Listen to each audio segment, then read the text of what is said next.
আজকের এই সমাবেশে উপস্থিত সকলকে সুন্দরবন উপজেলা বিএনপির পক্ষ থেকে ধন্যবাদ জানাই। আমরা অত্যন্ত আবহাওয়ার পরেও হাজার হাজার এখানে বক্তব্য মিছিল সংগ্রাম করেছি।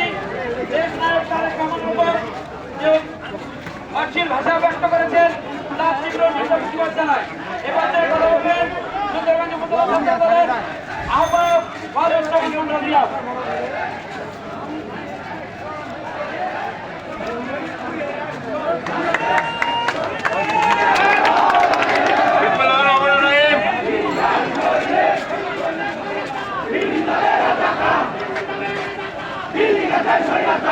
আজ আমরা এমন একটি সময় উপস্থিত হয়েছি যে সময় এই জামাত শিবির রাজাকার আমাদের হৃদয়ের বন্ধন আমাদের আগামী রাষ্ট্রনায়ক জনাব তারেক রহমানকে নিয়ে কটূক্তি করার সময় দেখিয়েছে।